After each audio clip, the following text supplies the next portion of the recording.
Trio ni Bossing Vic Soto, Mayor Jose Manalo, at Ruel Carino sa Bulagaan, pinataob ang kalaban.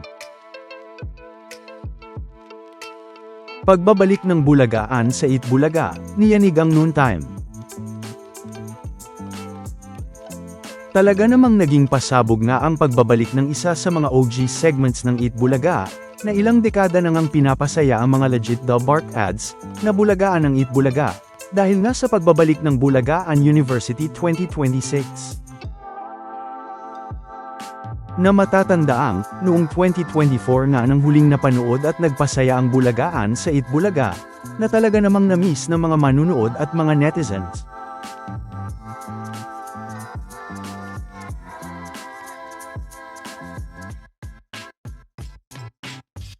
O ang tinawag nga ng Itbulaga na Barangay Bulagaan, o ang Bulagaan ng Itbulaga, na kung saan ay kasama ang team barangay noon.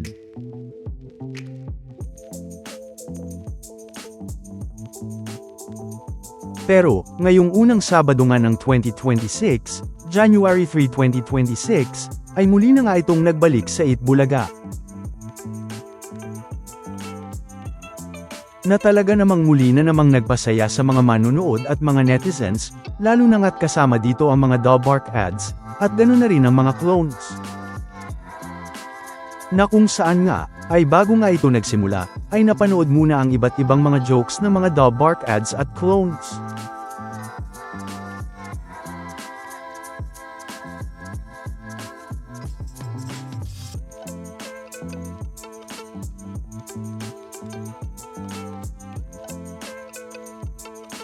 At napanood din nga ang pagalingan ng mga lolo ni Bossing at Boss Joey, na kung saan ay nakasama naman nila dito si Mang Domeng.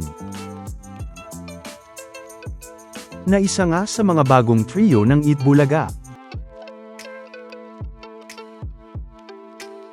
Na pinakilala pa ngang anak ni Jimmy Santos sa mismong Bulagaan University, dahil tila nagbalik nga naman kasi si Tito Jimmy sa Itbulaga. Dito din nga, ay ang unang team na tinawag dito, ay ang team ni Maine, Alan, Karen, Ryan at Yul. At dahil wala ng roleta para sa points ay naging bunutan na nga ang pagkuha nila ng points dito, na kung saan ay nakakuha nga sila ng 0 points. Ang pangalawa naman na tinawag ay ang team ni Ian, Mang Domeng, Lucky, Arman, June, Wally, Shane at Miles. Na kung saan ay nakakuha naman sila ng 50 points plus rice cooker. Ang huling team naman, ay ang team ni Bossing Vic Soto, Mayor Jose Manalo at Ruel Carino.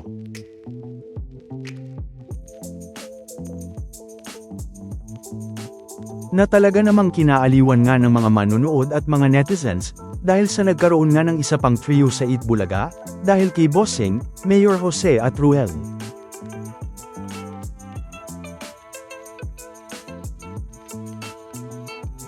Na talaga namang maraming ang mga natuwa dito.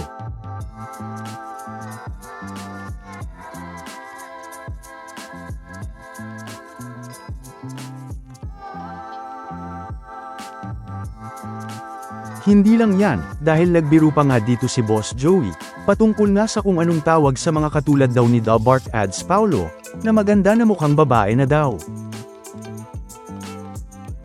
At dahil wala ngang nakasagot nito, ay sinabi na nga dito ni Boss Joey ang sagot, na boys ganda daw ang tawag dito, na mga boys na maganda na mukha na daw babae. Nakatunog nga naman ni Vice Ganda ng kabilang noontime show.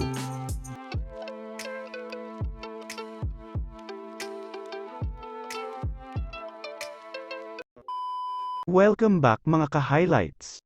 Bago tayo magpatuloy ay maaaring mag-subscribe at i-click ang notification bell para updated kayo sa mga susunod pang videos, at paki-like na rin ang video, share at mag-comment na rin. Maraming salamat po. Hindi lang yan, dahil napanood din naman ang pangalawang araw ng qualifying round ng Gimme 5 laro ng mga working Pinoy henyo.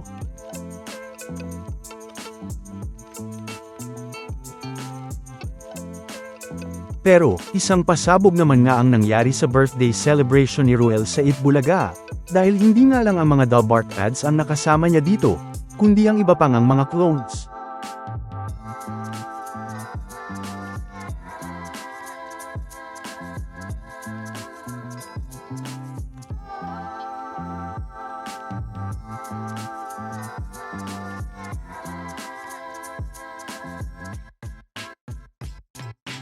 Pero, ang mas pasabog nga dito, ay binati din nga siya ng anak mismo ni Matt Monroe, na si Michelle Monroe, na kung saan ay bukod nga sa pagbati kay Ruel, ay nagpasalamat din nga ito kay Ruel dahil sa pagmamahal nga nito sa mga kanta ng kanyang ama na si Matt Monroe.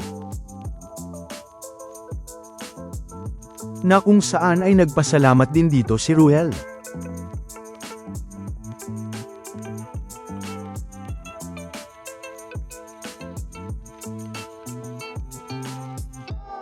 Pero, hindi nga lang yan, dahil muli na naman ngang niyanig ng Itbulaga ang noontime ngayong Sabado January 3, 2026, na talaga namang hindi pa rin nga kinaya ng kalaban ang lakas ng Itbulaga, dahil sa katunayan nga, ay habang napapanood ang pagbabalik ng Bulagaan University ngayong 2026, ay umabot na nga agad ng mahigit 106K ang dami ng nanonood sa YouTube livestream ng Itbulaga ngayong Sabado.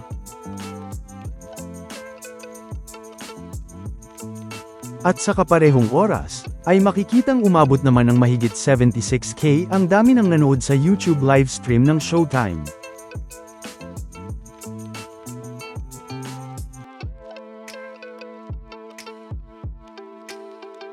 Yan nga ay sa Bulagaan pa lang. O dami pa nga lang ng mga nanonood sa YouTube livestream ng Itbulaga, sa isang segment pa nga lang ng Itbulaga na Bulagaan University 2026, at hindi pa nga umaabot ng 2 oras ang YouTube livestream ng Itbulaga dito.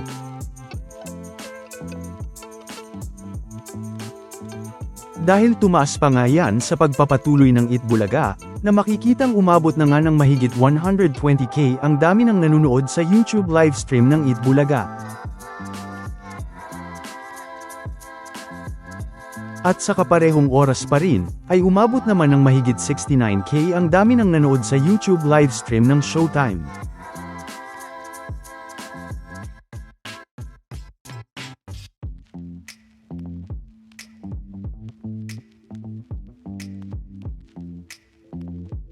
Na kahit nga isama pa ang dami ng nanood sa YouTube livestream ng Showtime sa GMA Network na umabot naman ng mahigit 18K, ay aabot nga lang ito ng mahigit 87K.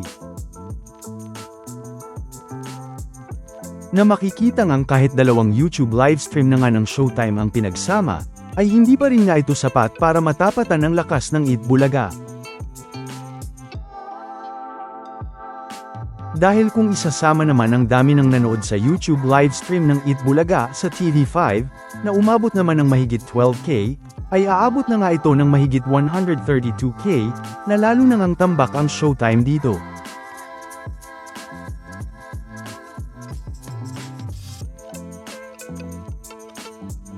Na kahit nga isama pa ang pangatlong YouTube livestream ng Showtime sa ABS-CBN Entertainment, na umabot naman ng mahigit 27K, ay aabot na nga ito ng mahigit 114K, na kulang pa rin nga kung ikukumpara sa 2 lang na YouTube livestream ng Itbulaga.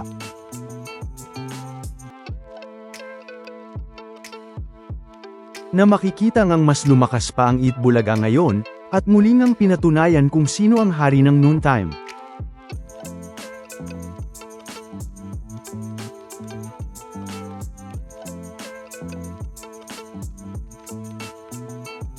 Samantala, ano naman ang mga masasabi nyo patungkol sa mga napag-usapan natin sa video na ito?